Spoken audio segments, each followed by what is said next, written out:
Hey y'all. This weekend I was up in the Shenandoah Valley of Virginia visiting family, and we got to go see Tom Paxton at a festival. Now, he's a folk musician since around 1960, and he's written songs like The Last Thing on My Mind, which have been covered by all kinds of performers. Anyhow, during his set, at one point, he said, "Without Pete Seeger, none of us would be here today." And I argue that "we" includes the bluegrass band that performed later in the set after Tom Paxton. The banjo would not be known as well as it is today without Pete Seeger and the folk movement. And the idea of folk really persists in bluegrass up till today. So what does this mean, folk? Definitions from the 1700s point to culture that's related to a certain place or people. So a German Volk, which is where the word comes from, sing German beer drinking songs and they speak German. While coal miners talk about coal mining and they sing coal mining songs, and so on. But by the late 1950s, folk had also become a movement and a business that drew on rural music that had folksy qualities. These that related to a certain place, a song like the Knoxville Girl, or some related to rural or working class professions. We have characters like the moonshiner, Katie Daly, or the coal mining narrator of the song 16 Tons. Now, groups like the Weavers and the Kingston Trio made hit folk records, and this hit potential led some country artists to shift from the Nashville sound to adopt folk-friendly bluegrass-type format with lyrics and acoustic instruments that seemed more antiquated and old-fashioned.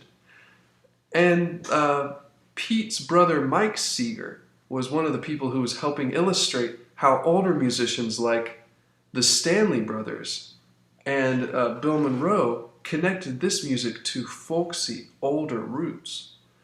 In the 1950s, the younger urban audiences became aware of the bluegrass-type sound, and musicians like the Flatt and Scruggs group and the Osborne Brothers got gigs at colleges, and eventually Ralph Rinsler, a young New York musician, got Bill Monroe into the folk circuit as well. The independent label Starday saw a chance to sell in a new market and produced albums specifically for this new college set of listeners.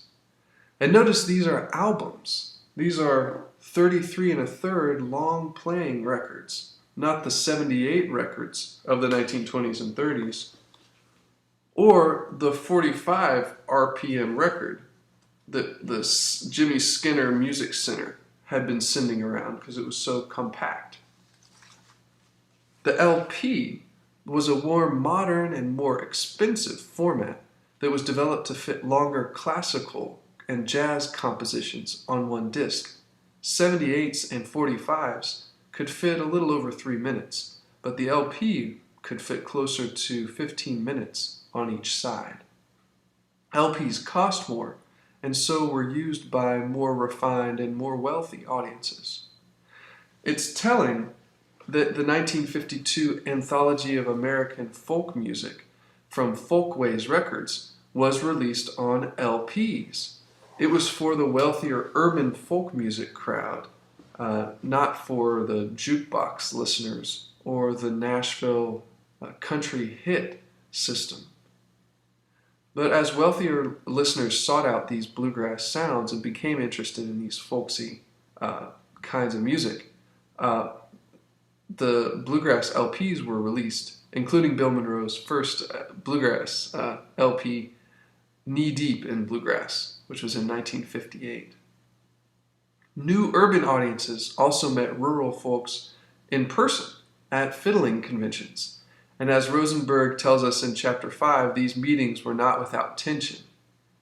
And think about it, these places are not very far from where I'm sitting in Johnson City. Galax, Union Grove, these places in Virginia and North Carolina that are just over the state lines.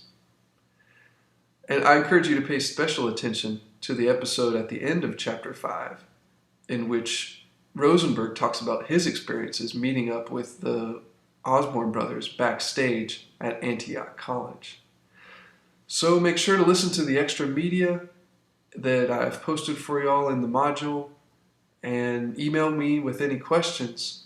I really hope you can use some of this folk type material in the final draft of your paper. Get that turned in this week, and we're about through. Thanks for keeping up with all this material, with the ideas and the sounds that connect in this music. And I'll look forward to continuing this all with y'all in Bluegrass History II. See you later. Take care.